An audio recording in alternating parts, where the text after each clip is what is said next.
पिछली बार हमने रचनाओं के क्रम में 2 रचनाएं की, 2 बार त्रिभुज बनाए जिसमें 2 भुजाएं और 1 कोण था, और पिछली बार 3 भुजाएं थी। परंतु उन दोनों में क्या हो रहा था कि जो समरूप त्रिभुज बनाया था वो कैसा था, छोटा था। आज हम देख रहे हैं कि जो समरूप त्रिभुज बनेगा वो 7/5 टाइम्स है, मतलब 7/5, यानी कि निश्चित रूप से बड़ा बना। तो थोड़ा सा अंतर है, केवल एक विशेष बात को ध्यान देना उस समय, बाकी लगभग 90% काम वही करना है। तो सबसे पहला जब भी हम कंस्ट्रक्शन करते हैं, पहला काम क्या करते हैं बताइए, रफ डायग्राम। बिना रफ डायग्राम के बिल्कुल शुरू नहीं होना। तो रफ डायग्राम बना ले, ये रफ डायग्राम बनाया, और रफ डायग्राम बनाते समय ये देखिए कि क्या कोई हमारे पास एंगल तो नहीं दे रखा है। अगर एंगल नहीं है तो कोई दिक्कत नहीं, कहीं भी आप भुजाओं को शो कर सकते हैं। कोई एंगल दे रखा क्या, नहीं है, मतलब आप कहीं से भी ले सकते हो, जैसे 5 ले लिया, 6 ले लिया, ये 7 ले सकते हैं। अब कोई कहे कि सर यहाँ 5 लिखते हैं तो 5, 6, 7 कहीं भी लिख सकते हैं, क्योंकि तीनों क्या है, भुजा। इसके बाद में आप कंस्ट्रक्शन शुरू करते हैं। बताइए कहाँ से स्टार्ट करें, 7 सेंटीमीटर का एक रेखाखंड BC खींचा। कितने का है, 7। पहला काम बढ़िया हो गया। इसके बाद बताएं मुझे इधर का चाप कितना लेना है, 5 सेंटीमीटर। इधर का चाप लेना है आपको स्केल पे नाप करके, और इस पॉइंटर को कहाँ रखना है, B पर। और कितना मेजर किया था इसको, 5 सेंटीमीटर। ये हमने 5 का ऐसे बनाया, ठीक है।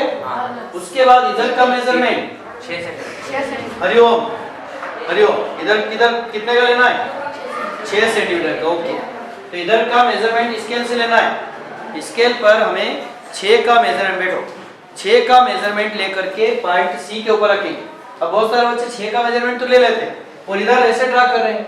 अबे हमें पता है कि पॉइंट चाहिएगा, तो जो हमारा पहले का आर्क था उसी को काटेंगे ना, यानी यहाँ रख करके। कभी कभी ऐसी स्थिति भी आती है, देखो ऐसा आ गया, तो आप वापस इसको एक्सटेंड कर दो, बढ़ा दो। ऐसी स्थिति कभी कभी आती है ना, तो ये पता चला सर हमारे दोनों एक दूसरे को क्रॉस नहीं कर रहे थे, तो आप इसको कभी कभी बड़ा बना लो वापस से, ऐसे ही रख करके ऐसे, ये ठीक है। फिलहाल हमने छोटा आर्क लिया था, कितना लिया था अभी, 6 सेंटीमीटर। ये जो पॉइंट आया हमारे प्लानिंग के अनुसार, इसका नाम क्या था, इसको मिला दीजिए। ये देखिए ये कितने का था, 5, ये 6। एंगल तो नहीं था। अब फिर से समीर क्या करते हैं इसके बाद, जल्दी बोलो, न्यून कोण लेना है ना। कहाँ लेते न्यून कोण, इधर लेते हैं इधर नीचे, नीचे बैठो। ये न्यून कोण लेते हुए एक सरल रेखा खींचे, क्या नाम है इसका, BX। बिंदु B पर एक न्यून कोण बनाते हुए सरल रेखा BX खींची, ऐसे बोलना है रचना के पदों। ये न्यून कोण बन गया। अब बहुत जरूरी बात है, आपको देखना है मुझे 7/5 बनाना है। बस यहाँ से अगर आप निकल गए तो ये रचना कंप्लीट। इसमें आप बड़े नंबर को ही देख लो, बड़ा नंबर कौन है यहाँ, इसलिए इस पार्ट के 7 पार्ट बनाना है, इस रेखाखंड के 7 भाग बनाना है। 7 अर्क ऐसे लेना, चाप ऐसे लेना जो इक्वल हो और इससे बड़ा नहीं बने, बाहर नहीं निकले, ठीक है। तो मीडियम ले सकते हो, जैसे मैंने इतना मेजर किया, अब मैं यहाँ लेके देखता हूँ 1, then 2, 3, 4, 5, 6 और 7। ओके, मतलब इतना बड़ा नहीं लेना, पहला वाला ही बड़ा ले लिया 1, फिर 2, 3, बोले सर ये ऐसा हो रहा है, या इतना छोटा भी नहीं लेना कि हमें बाद में मेजरमेंट करने में दिक्कत आए। इतना अनुभव तो है आपको, ठीक है।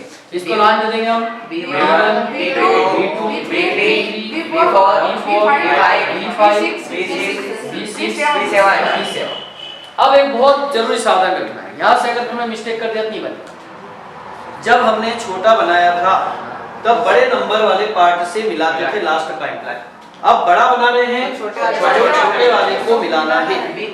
छोटा कौन है, B5 को लास्ट पॉइंट से मिलाना है। ये बहुत जरूरी बात है, विशेष रूप से फिर से एक बार रिपीट करता हूँ। जब मैंने ऐसा छोटा बनाया था तो 3 पार्ट तो बनाए थे, बट बाद में हमने क्या कहा था, छोटा बना रहे इसलिए बड़े से मिला दो, तो B3 से ही मिला दिया था। अब आप बड़ा बना रहे हो, बड़ा किसको बोलते हैं, जो ऊपर जिसका अंश बड़ा है, ये बड़ा वाला पार्ट है और ये छोटा है। तो बड़ा वाला बना रहे हैं इस बार चित्र, इसलिए हम छोटे से मिलान करेंगे पहले। तो B5 से कर दे इसको, ये B5 से हमने इसको मिलान, ठीक। किसी को समझ नहीं आया तो रिपीट कर सकता हूँ, क्लियर। अब इसके बाद मुझे इसके समांतर खींचना है, परंतु किसके ऊपर, 7 के ऊपर। तो समांतर यहाँ चलेगी इसे, तो ये तो बड़ा चित्र बनेगा। तो इसके पहले इसको क्या कर लीजिए आप, इसको एक्सटेंड यानी बढ़ा लो, इसको भी आप बड़ी बना लीजिए ऐसे, ठीक। अब चलते हैं हम इधर B7 के ऊपर समांतर बनाने के लिए। समांतर बनाने के लिए क्या करते थे हम, इसके ऊपर एक चाप खींचा करते थे ऐसा। अब तो अच्छा प्रैक्टिस हो गया होगा। बता इसको फिर से कहाँ ले लूं, 7 के ऊपर। बहुत अच्छा। इसके बाद में नए पॉइंट ठीक है। अगला कहाँ ले लें, यहाँ ये ठीक है, ये ठीक है। इसको आप मिला दीजिए, बिल्कुल समांतर दिखेगी अगर आपने सही काम किया हो। समांतर जानते हो ना, ये देखो लगभग समांतर है। तो बिना इंस्ट्रूमेंट के बना रहा हूँ, जब आप इंस्ट्रूमेंट से बनाएंगे बहुत अच्छा चित्र बनेगा। ये अगर सी पॉइंट है, इसका क्या नाम रहेगा, इधर का काम कंप्लीट हो गया। अब आपको इसके समांतर इधर भी खींचना है। तो यहाँ पर हम इसके समांतर खींचना चाहेंगे, इसके भी यही से शुरुआत होगी। बताइए फिर से क्या करें, सी पे अर्थ लिया मीडियम, यहाँ पर भी रख करके सी डैश के ऊपर भी यही वाला चाप ऐसा लेना है। अब आप बिगाड़ सकते हो, दोनों एक जैसे ले लो। इसके अब नए पॉइंट से जो है ये वाली, हाँ इसको इतना ओपन करो कि ये जो प्रतिच्छेद बिंदु था इससे हमारा अर्क नया वाला जाए। और यहाँ पर भी रख करके इसी को आप ऐसा ओपन करिए, ये ले लेते, ठीक है। अब इसको आप मिला दीजिए, ये ठीक है। यहाँ लगभग आपका त्रिभुज बनेगा, उसका नाम क्या रख दोगे, ए डैश। तो इस प्रकार से देखिए ये त्रिभुज और ये त्रिभुज आपके दोनों कैसे दिख रहे हैं, समरूप। ये ए डैश है, यहाँ पर ए डैश, ये एबीसी है त्रिभुज।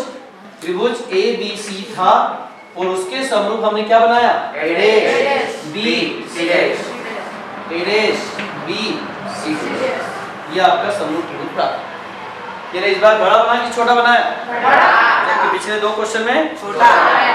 ठीक है, मुझे लगता है कि आपको इस पैटर्न के क्वेश्चन सब समझ में आ गए होंगे। और मान के चलिए कि त्रिभुज का एक प्रश्न 100% आपको आना है। Okay, thank you.